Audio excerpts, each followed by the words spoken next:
اسرائیل اور لبنان کے درمیان جنگ بندی کے معاہدے کے بعد سے قابض افواج نے درجنوں بار اس کی خلاف ورزی کی ہے، جس کے نتیجے میں متعدد افراد شہید اور زخمی ہو چکے ہیں۔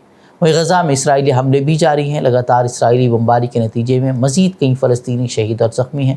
کل ہوئے حملے میں 40 افراد کی موت واقع ہو گئی تھی، جبکہ کمال عدوان اسپتال میں بجلی منقطع ہونے سے کئی مریضوں کی زندگیاں خطرے میں پڑے ہوئے ہیں۔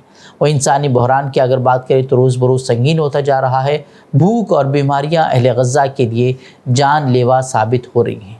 وہ حماس کے مسلح ونگ القصام بریگیڈ نے ایک نئی ویڈیو جاری کی ہے، جس میں ایک اور اسرائیلی یرغمالی کو زندہ اور غزہ میں رکھا ہوا دکھایا گیا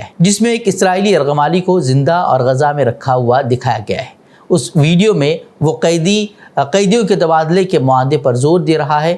وہ حکومت سے مطالبہ کر رہا ہے کہ وہ کسی نہ کسی منصوبے تک پہنچ جائیں۔ وہ اس ویڈیو کے جاری ہونے کے بعد تل ابیب میں احتجاج تیز ہو گیا ہے۔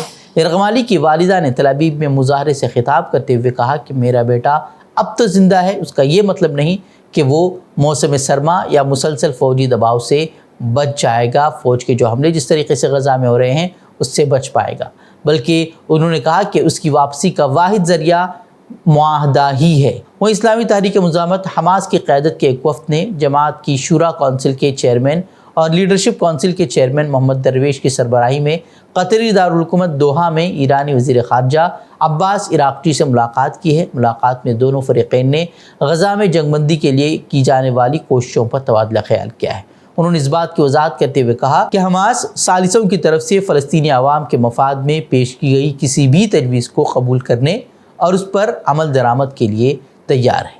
اس موقع پر محمد درویش نے فلسطینی عوام کے خلاف غاصب ریاست کی کھلی جنگ، شہریوں کے خلاف مسلسل قحط کی پالیسی، پانی اور خوراک کی فراہمی روکنے، عمارتوں، رہائشی سہولیات اور انفراسٹرکچر کی تباہی اور انہیں بموں سے اڑانے اور خاص طور پر شمال غزہ میں زندگی کی تمام ضروریات ختم کرنے کے لیے جاری صہیونی دہشت گردی پر بھی بات چیت کی اور اس کے خاتمے پر زور دیا۔ سپریم کورٹ کے سابق جج اور معروف قانون دان جسٹس RF نریمن نے رام جنم بھومی اور بابری مسجد معاملے کے متعلق 2019 میں سپریم کورٹ کے ذریعے دیے گئے فیصلے پر شدید تنقید کی۔ انہوں نے اس فیصلے کو انصاف کا مذاق قرار دیا۔ انہوں نے یہ بھی کہا کہ ایودھیا مقدمے کا فیصلہ سیکولرزم کے اصول کے ساتھ انصاف نہیں کرتا۔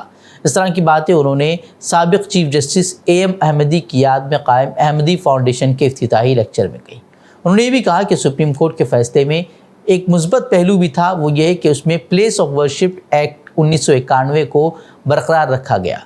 2019 کے ایودھیا فیصلے میں برقرار رکھے گئے اس پلیس آف ورشپ ایکٹ کو سختی سے لاگو کرنے کی انہوں نے وکالت کی۔ اس ایکٹ کو سختی سے لاگو کرنے کا فائدہ انہوں نے یہ بتایا کہ ملک میں ہو رہے مذہبی مقامات پر تنازعات اور فرقہ وارانہ کشیدگی کو اس سے روکا جا سکے گا۔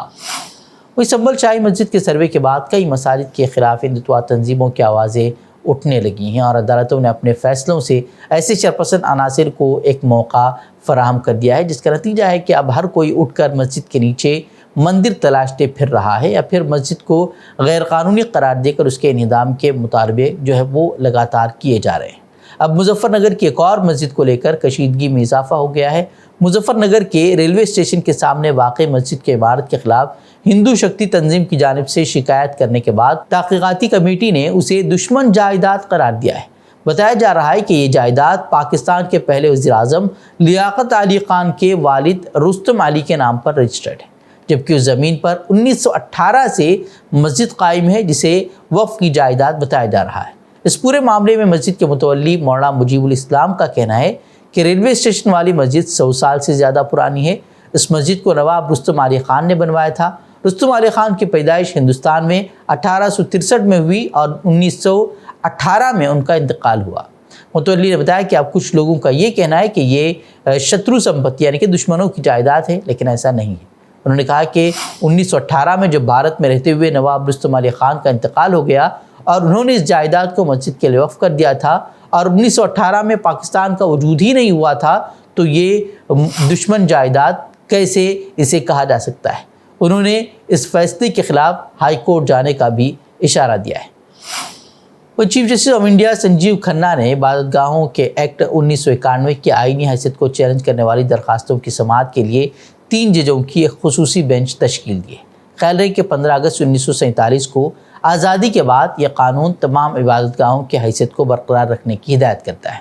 Chief justice Khanna, justice Sanjay Kumar اور جسٹس کے وی وشوناتھن پر مشتمل 3 ججوں کی بینچ 2020 سے التوا میں پڑے اس کیس کی سماعت 12 دسمبر کو کرے گی۔ اس قانون کو چیلنج کرنے والی درخواستوں کے علاوہ عدالت اس کی حمایت کرنے والی درخواستوں پر بھی سماعت کر رہی ہے اور اس کے مناسب نفاذ کے لیے ہدایت طلب بھی کر رہی ہے۔ میڈیا رپورٹس کے مطابق اس کیس کی سماعت پہلے 5 دسمبر کو ہونی تھی، لیکن وقت کی کمی کی وجہ سے اس پر کارروائی نہیں ہو سکی۔ وادرے کی گیان واپی مسجد کمیٹی نے بھی اس ایکٹ کے جواز کو چیلنج کرنے والے عرضیوں میں مداخلت کرنے کی درخواست کی ہے۔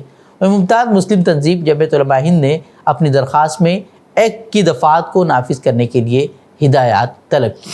راہل گاندھی نے ایک بار پھر دعویٰ کیا ہے کہ حکومت جی ایس ٹی کا نیا سلیب متعارف کر کے مزید رقم جمع کرنے کی تیاری کر رہی ہے۔ انہوں نے کہا کہ کانگریس پارٹی اس ناانصافی کی بھرپور مخالفت کرے گی۔ اس سلسلے میں راہل گاندھی نے ایکس پر ایک پوسٹ کیا اور لکھا کہ سرمایہ داروں کو چھوٹ دینے اور عام لوگوں کو لوٹنے کی یہ ایک اور مثال ہے۔ ایک طرف انکم ٹیکس کارپوریٹ ٹیکس کے مقابلے میں مسلسل بڑھ رہا ہے، دوسری جانب مودی حکومت گبر سنگھ ٹیکس سے مزید وصولی کی تیاری کر رہی ہے۔ انہوں نے لکھا ہے کہ یہ سنا جا رہا ہے کہ جی ایس ٹی سے بڑھتی ہوئی وصولی کے درمیان حکومت ایک نیا ٹیکس سلیب متعارف کرانے جا رہی ہے۔ آپ کی ضرورت کی چیزوں پر جی ایس ٹی بڑھانے کا منصوبہ حکومت کر رہی ہے، اس طرح کا دعویٰ راہل گاندھی نے کیا ہے۔ تو ناظرین، اتنی خبریں، مزید خبروں کے لیے آپ ہمارے ویب سائٹ www.fikrokhabar.com پر رخ کر سکتے ہیں۔ ویڈیوز کے لیے ہمارے یوٹیوب چینل کو سبسکرائب کریں۔ تو ناظرین اجازت دیں، السلام علیکم ورحمۃ اللہ وبرکاتہ۔